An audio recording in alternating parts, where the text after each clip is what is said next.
Magandang araw mga bata! Ako si Ma'am Regine, ang teacher mo sa math. Sa video na ito ay ating bibigyang kasagutan ang katanungan ng ating mga grade 7 na mag-aaral. Paano ko nga bang sasagutan ang mga learning tasks sa module? Ito ang ating module for quarter 2 ng Mathematics grade 7. This is an SLM or self-learning module. What is a self-learning module? It is designed to provide information, activities, and new learning that the learners need to work on. As a learner, it will help you attain the prescribed grade-level knowledge, skills, attitude, and values at your own pace outside the normal classroom setting. Ano ang kaibahan ng ating module for quarter 2 mula doon sa module natin for quarter 1? Ang module na ito for quarter 2 ay naglalaman ng pivot assessment card for learners na matatagpuan sa page 38 na naglalaman ng personal assessment on learners' level of performance. Ito ang pivot assessment card for learners. Meron itong mga instructions at ito yung mga i-input natin na symbols dito sa mga patlang sa LP or level of performance. Discuss natin isa-isa. This is the distribution of learning tasks per week for quarter 2. Mula sa week 1, sa ilalim nito meron tayong learning task 1 to 8. LP ay yung level of performance. Ito yung mga blanks na lalagyan mo ng sagot mo na symbol. Mula week 1 hanggang week 8. Ang module for quarter 2 ng mathematics ay naglalaman ng lessons for week 1 hanggang week 8. Pero unlike other subjects, meron lamang itong learning tasks hanggang learning task 3. Kaya naman hindi natin sasagutan yung learning tasks 4 to 8. Ang lalagyan lamang natin ng symbol for level of performance ay mula sa learning task 1 to 3 for week 1 to week 8. At sa mathematics, magkasama iyong lesson for week 1 and 2 dahil mahaba iyong topic for measurement. Kaya iyong mga ilalagay mo rito na symbols ay ganun din ang ilalagay mo rito sa week 2. Iba-iba naman yung lessons natin for week 3 hanggang week 8. Ano-ano nga ba ang ilalagay natin na symbol dito sa LP or level of performance? Star. I was able to do or perform the task without any difficulty. The task helped me in understanding the target, content, or lesson. Ilalagay natin dito ang star sa mga patlang na ito kung na-perform natin ng maayos yung mga learning tasks na hindi nahihirapan gaano. Aside from star, we also have the check mark. I was able to do or perform the task. It was quite challenging but it still helped me in understanding the target, content, or lesson. Kung hindi star ang ating ilalagay, pwedeng check mark. It means na nagawa mo rin iyong performance task, itong mga learning task na nandito sa ating module. However, nahirapan kang sagutan ito. At kung hindi naman star symbol or check mark, pwedeng ang ilagay mo ay question mark. I was not able to do or perform the task. It was extremely difficult. I need additional enrichment activities to be able to do or perform this task. Kung hindi natin ilalagay ang star or checkmark dito sa mga patlang sa level of performance, pwede naman na checkmark ang ilagay natin. It means na hindi na-perform yung task kasi sobrang nahihirapan ng bata. Isa pang feature ng module natin for second quarter na wala sa quarter 1 ng mathematics ay, ang quarter 2 ay merong answer key. Ito ay makikita natin sa page 39. Dahil ito ay self-learning module, it is expected that the learners will be learning from the module. Babasahin nila yung content and then sasagutan nila yung mga performance task. After nilang magsagot ay sila din yung mag-a-assess sa sarili nila. Sila yung mag-check ng kanilang sagot kaya merong sagot sa likod. At dahil may answer key ang module na ito for second quarter ng mathematics, ito ay nagtatanong ng how and why.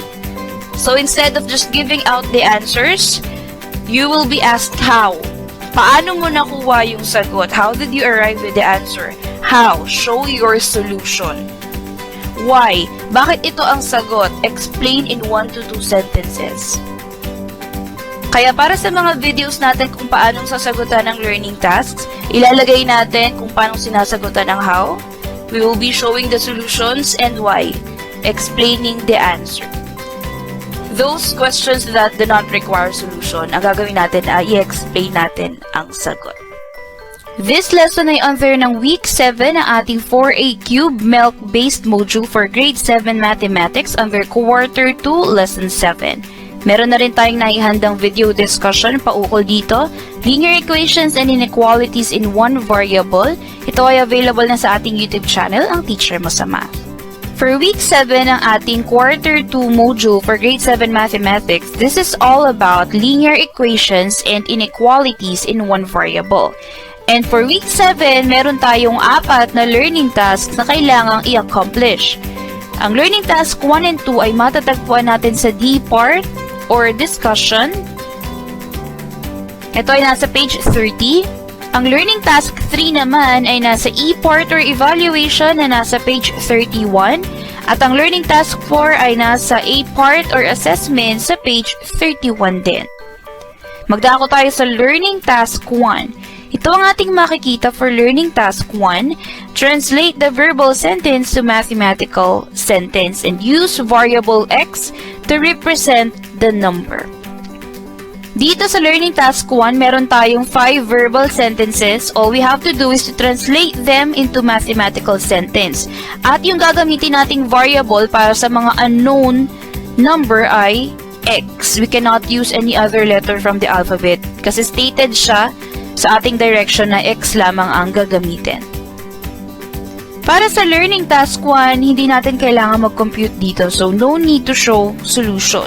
Kailangan lamang natin ay mag-translate, ibigay lamang yung katumbas na mathematical sentence nitong mga verbal sentence na ito. And then, explain your answer why. Bakit naging ganun ang sagot mo? Ito ang example natin kung paano tayo nagtatranslate ng verbal sentence into mathematical sentence or vice versa. Magbigay tayo ng example. We have A, we have the equal sign, and then 8. Nabanggit kanina na lahat ng mga letters, these can be used to represent any unknown variable. So, aside from x, pwede natin gamitin any letter from the alphabet. So, this time, ang ginamit natin ang A. So, if we translate this mathematical sentence, ito ay mathematical sentence at hindi na phrase dahil meron na tayong relational symbols na ginagamit. Yun ang difference ng mathematical phrase. Operational symbols lamang ang ginagamit kapag phrase. Kapag naman mathematical sentence, meron na tayong relational symbol. So, itong mathematical sentence ito ay pwede natin i-translate into a number is 8. A number, dahil hindi natin alam tong variable na to kung ano yung kanyang specific na value, so a number or the number, is yung ginamit natin para basahin itong equal sign, and then 8 is a constant. So aside from a number is 8, pwede rin naman ang a number is equal to 8. Either of the two pwede natin gamitin to read this mathematical sentence. Next example, we have here the fraction 1/3. We have B. We have this not equal sign and then the constant 9. Pwede natin itong basahin as 1/3 of a number is not equal to 9. So, itong 1/3 and B, it implies multiplication process dahil wala silang any process between them. Magkatabi lang sila. Therefore, itong 1/3 na fraction at itong unknown variable na B ay kailangan nating i-multiply together. Kaya binabasa ito as 1/3 of a number. 1/3 nung unknown variable. B is an unknown variable, kaya a number. And then itong sign na ito ay binabasa ng is not equal to. And then 9 is the constant. Next example tayo. We have 3. We have C. So, dito sa term na ito, 3 is our numerical coefficient and then C is our literal coefficient. We have the symbol for addition, plus sign. Meron tayong constant na 1. We have this greater than sign and then a constant 11. So, mathematical sentence na ito, it can be translated as thrice a number added to 1 is more than 11. Thrice a number, meaning, itong 3 na ito ay kailangan natin i-multiply sa unknown variable na C.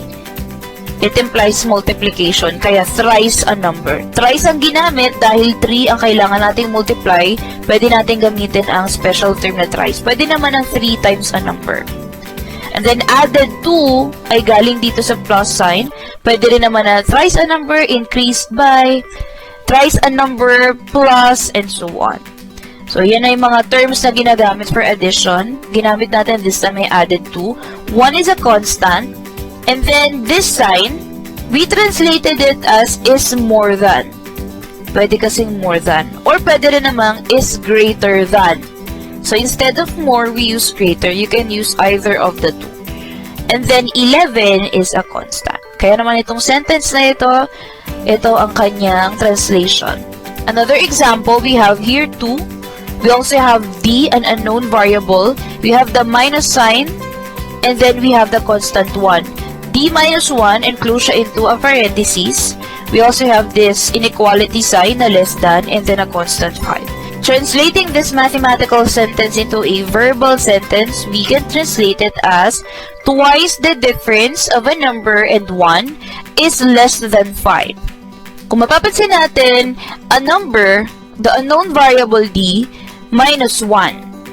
Since siya ay naka-enclose in a parenthesis, meaning group together siya, according GEMDAS, ito yung una nating ipe-perform sa lahat. Kaya nakuha natin yung difference of a number and 1. Difference dahil ito yung result ng subtraction process, kaya may minus sign dito. A number here dahil meron tayong letter D dito, unknown variable, and then 1, yung ating constant. So, i-minus natin yung D and 1. Kaya meron tayong difference of a number and 1. Next, meron tayong constant na 2 sa labas, meaning, itong parenthesis na to ay hindi lamang nag-i-imply ng grouping together nitong D and 1. Nag-i-imply din to na yung result nila ay kailangan nating i-multiply by 2. Kaya pwede nating sabihin na twice the difference of a number and 1. Twice kasi 2 ito. Meron tayong special term for 2. Pero pwede rin naman dito ang 2 times the difference of a number and 1, and so on. Next, itong inequality term nito ay binabasa natin ng less than. Kaya meron tayo ditong is less than, and then 5 is a constant. Another example, we have here the unknown variable x ang ginamit. We have the inequality sign greater than or equal to. We have the constant 20. We can read it as a number is greater than or equal to 20.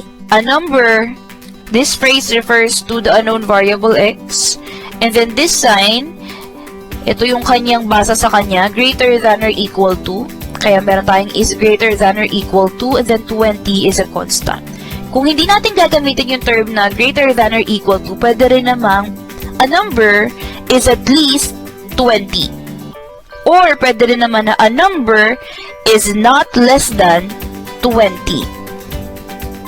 The phrase at least is used for this symbol greater than or equal to dahil kung magkakaroon daw ng value itong unknown variable na ito, pinakamaliit na value niya na is 20. So, it can be equal to 20. X is equal to 20. Ito na yung pinakamalit niyang value. Kung hindi 20 ang value nito, dapat mas malaki. Kaya, greater than or equal to. It's either 20 siya pataas. Hindi siya pwedeng maging 19. Kasi ang variable na x daw, ang kanyang possible value ay 20 and above lamang. At least 20. Ito na yung pinakamababang possible value niya. Not less than, ibig sabihin, hindi siya liliit pa ng 20. It's either equal siya, pantay lang, it's either 20 siya, or more than that. Kaya not less than, because it's more than that. Greater than or equal to. Last example tayo, meron tayo ditong y to represent an unknown variable. Ito naman yung kanyang inequality symbol, less than or equal to, and then ito yung constant na 100 pesos. Kung ito ay ating ita-translate into a verbal sentence, magiging a number is at most 100 pesos. A number, ito ay tumutukoy dito sa unknown variable na y. Yung ginamit natin na term ay at most para dito sa less than or equal to. Pwede rin naman ang not more than. So aside from this one, pwede rin a number is less than or equal to 100 pesos. Or pwede rin naman na a number is not more than 100 pesos. 100 pesos here is the constant. Ginamit natin itong inequality sign na ito because it refers na ang possible value nitong unknown variable natin na y ay maximum niya na yung 100. Ito na yung pinakamalaki niyang possible na value.